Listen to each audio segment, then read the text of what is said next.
where your money goes. Have you ever seen those charts that show like what the money give to charity, how much actually goes to the cause? Kids Wish Network. Look at this. They raised 127 million.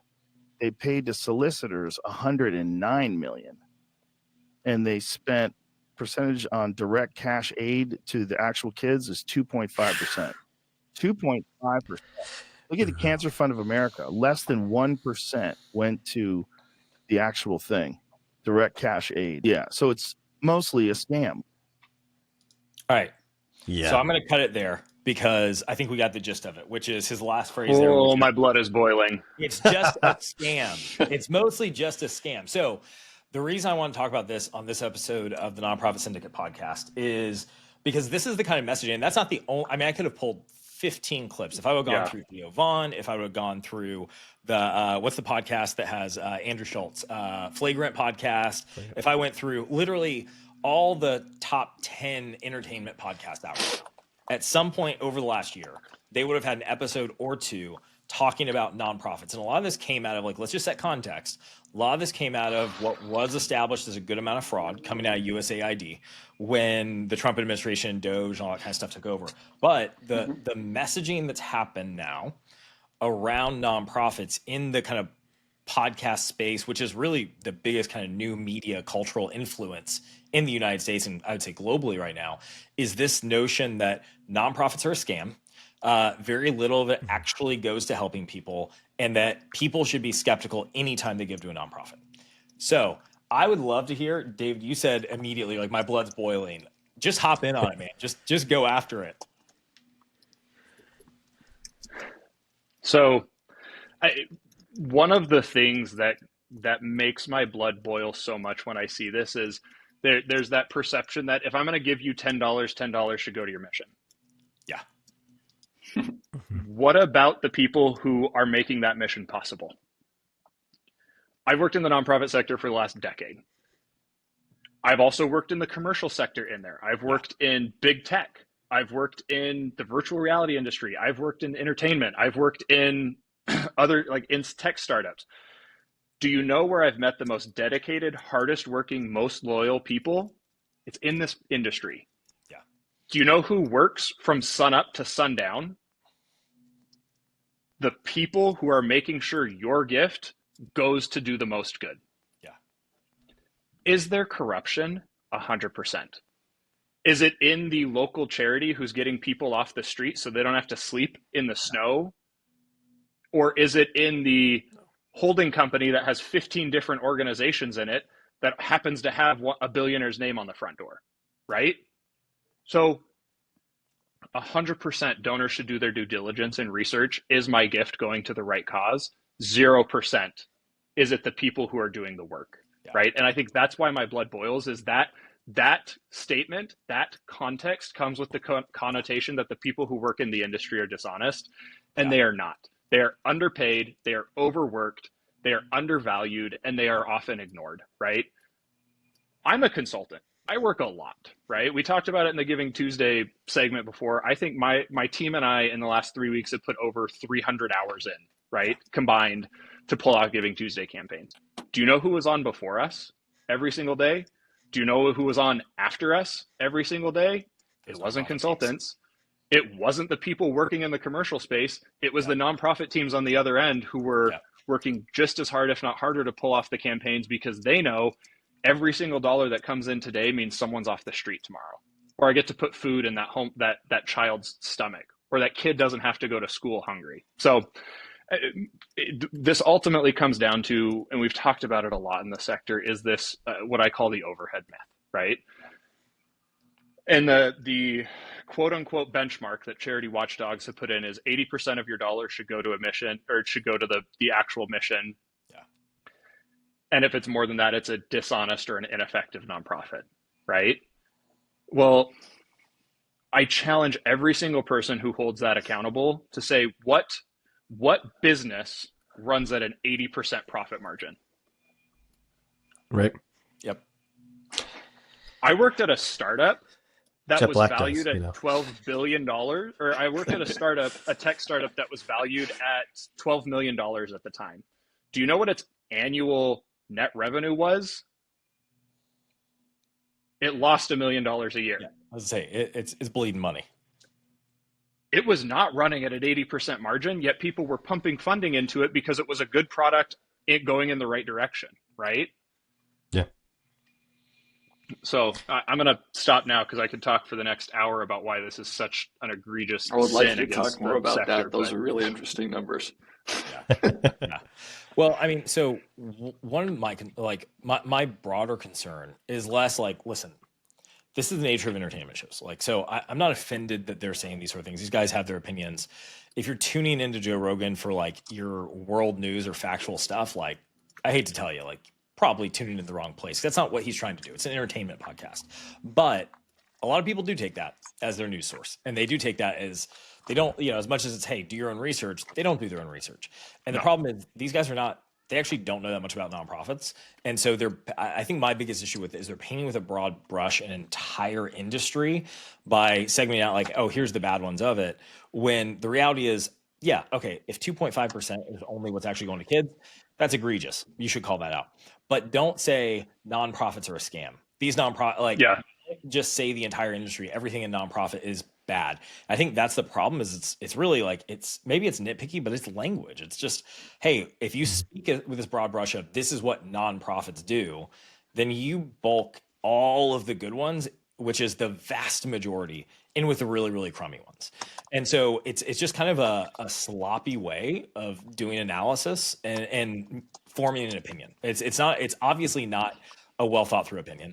It's a knee jerk reaction sort of a thing. It's emotional. That's fine. It's an entertainment show. My bigger concern is a lot of people are going to listen to that who are in their kind of formative years of what I call like true generosity. Like they're not really at the point where they can give yet. They will be at that some way, especially when I think of millennials who are such a consumer of this sort of content that you know, I always like laugh whenever someone says it's going to be the greatest wealth, you know, transfer in history, but it is, right? From the boomer generation to their kids and the millennials. Those millennials are going to be sitting on a lot of cash in the coming years. And now they're forming their opinions of whether or not they're going to be generous in the future. And they're forming their opinions of how they feel about nonprofits right now. And if this is the messaging they're getting by the most prominent people who are trusted influencers, when they get that $1 million inheritance, $500,000 inheritance, $20 million inheritance, is their mindset going to be, yeah, don't give any of this to nonprofits because they're all a scam? That's my concern for the industry. Yeah, and I mean, I would agree because as we said in the previous segment, like you said too, that one of the biggest marketing, you know, efforts is actually peer-to-peer. Like me telling you that this microphone makes my voice sound like butter. You know, you might buy it, you might not. Right. That was for you. Probably will. But you know, more so than the company telling you to do this, or more so than, you know, the CEO saying this is the best thing since sliced bread. But if you have prominent influencers out there saying you're nothing but trash before you get to message to anybody new, especially this next generation, they're not even in this messaging yet. They're not the ones that you're marketing to. They might see it, but they're like, I don't have money. But once they do, they're like, okay, what do I do with this money? And at first they're going to blow a lot of it. And then the second they're going to be like, wait, I have a family. We need to make this, we need to do some smart things with this money. And then they're going to look for places to give. And if the messaging that they've heard, like you said, is just, this is a scam, well, then from step one, I'm already vetting with negativity. You know, I'm not coming to see like, oh, I like this, let me do my due diligence. It's, I don't even know if I should do this, let me do my due diligence. And I think that's the danger, because sure, call those companies out directly and specifically, but to your point, Matt, you don't have to brand it, all nonprofits are doing this. No, those are, you know, because that's where the data came from. So hold them accountable, but that doesn't mean everybody's doing that.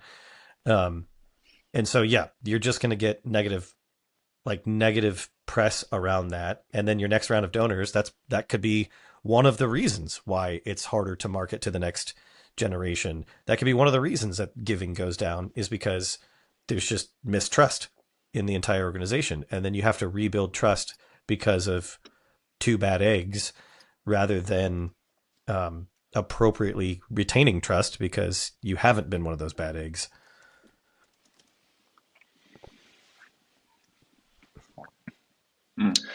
Have any of you guys seen the Dan Pallotta, I think that's his name, right? Dan Pallotta TED Talk. I think I have. Matt, What's it you about muted again? yourself. So What?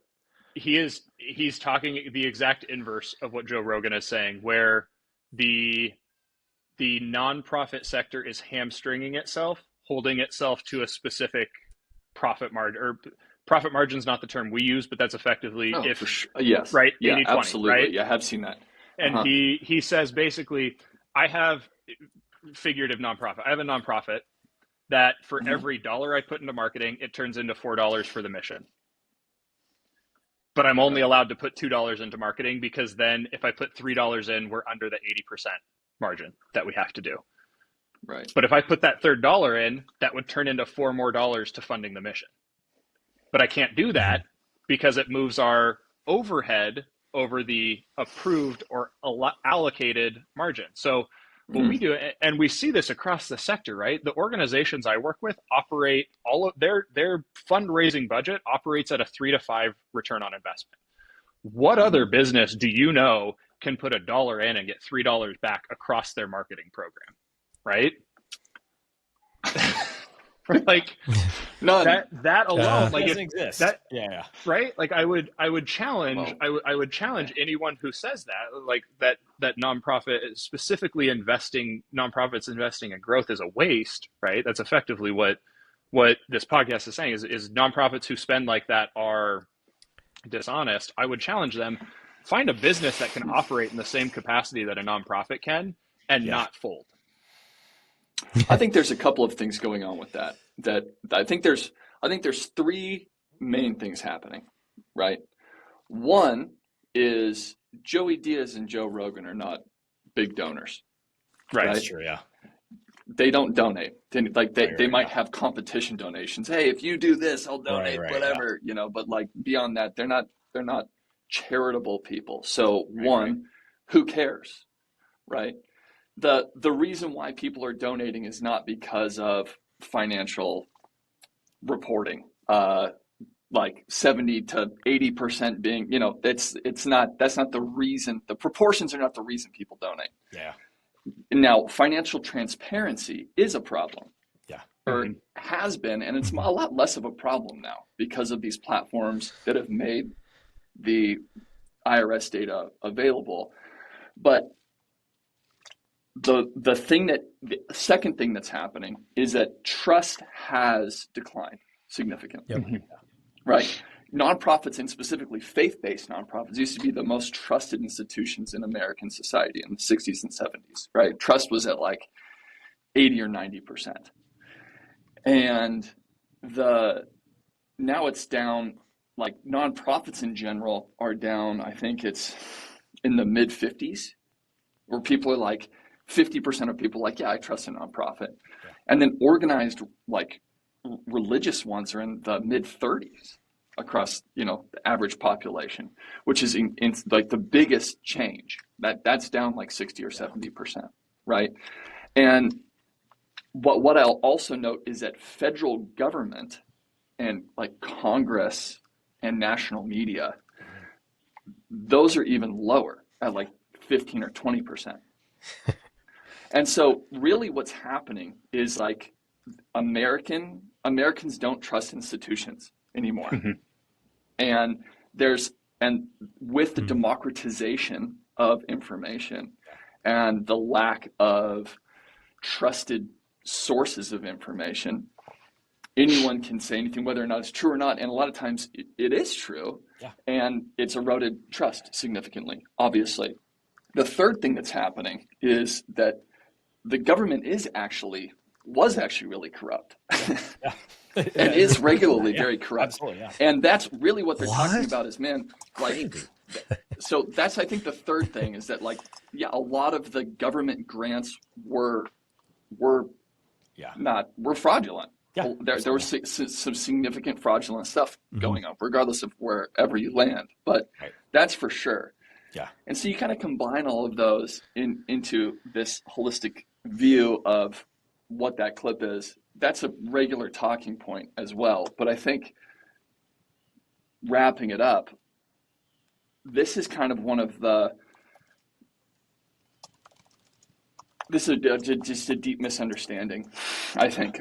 And it's almost irrelevant because the people that donate know why they donate.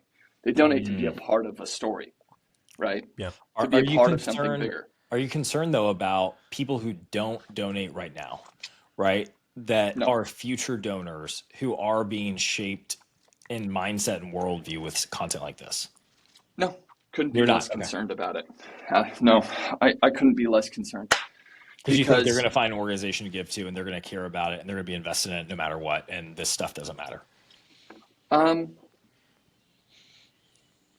People are going to want meaning and purpose, and they're going to always buy that from the organizations that sell it.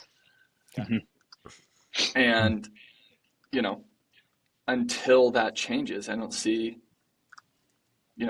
some culture podcasts shifting things dramatically. Yeah. Okay. You know, They did successfully there are do other what they were trying to influencers do, get a bunch of people to talk about their stuff so they get more attention on their podcast, right?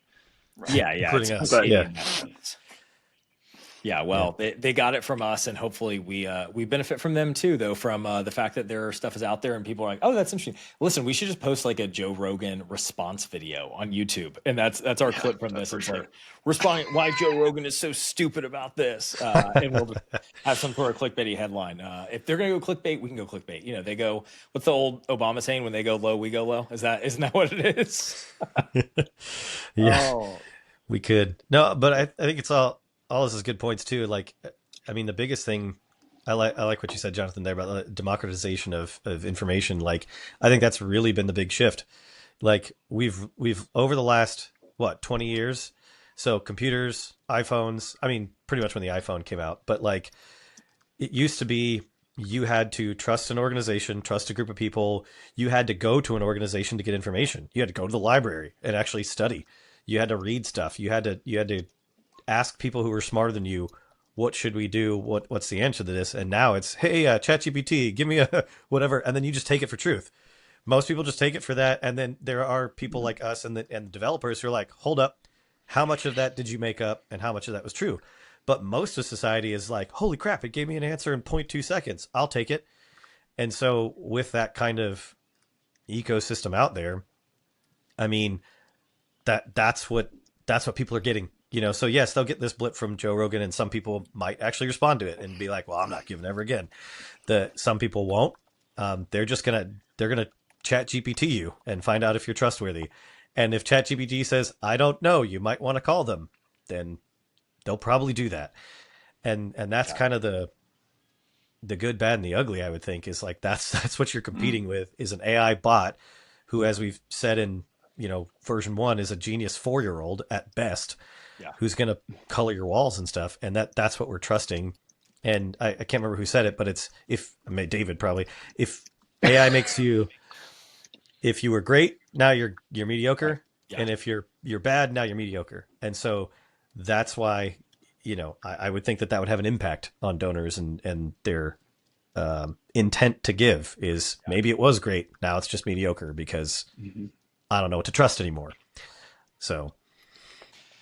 Yeah, it's an interesting question. I think we'll see. I mean, I think none of us know. We don't have a crystal ball to know what the future actually is going to look like in terms of the effect some of this kind of stuff has. I come from church world, so like I can kind of remember cultural trends that one side of the aisle said 40 years ago we're going to have no impact on the church, and then the other side said, hey, we need to be nervous about the cultural conversations that are happening here, and it's going to lead to X, Y, and Z.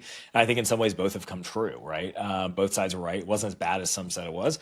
And also it actually did have an impact. So I think my take is I think it's probably not something to freak out about or have to feel like we have to go do anything about today. I think it's just a call to keep doing the stuff that we know works well, right? Like keep talking to our donors, keep communicating with clarity, have good infrastructure, have good processes for providing great donor experiences, because that's the stuff that's actually going to win long term. But it's also not nothing, right? That an entire generation is kind of being fed this kind of information about nonprofits. So I think it'll be a wait and see to see how it actually impacts. But I think it's going to be a little bit of both. And one of my thoughts is, I mean, to what you said is, it might actually just force people to be transparent. more so than they are, because, in some cases, organizations are having to be transparent more than they were because of something like this. They're like, well, all of my donors called me because maybe they were Joe Rogan podcast listeners, and they want our financials, and so now that's a thing, okay, now we got to put this on our website and stuff. So I'm guessing the people that get ahead of that, where they're just transparent from the start and they're like, here's what we're doing, they're not going to have any problems. Like you said, they're going to be on that side of the aisle who's like, we don't care. Like, our donors know. And then the other people who are like, oh yeah, we should tell them, they're the ones who are going to be in trouble, because their donors are going to be like, wait a minute, you've held back information. Not that you've lied to them, not that you've been, but even just that hint of, I didn't have enough view into what was going on will resonate with that scam comment. Probably a little too hard. So I agree, I guess. All right, cool. All right, boys, let's land the plane here. Any last thoughts before we hop off today? All right, cool. Thanks for listening, friends. Thank you guys for giving insight to this. I think it's a helpful conversation for people to listen into.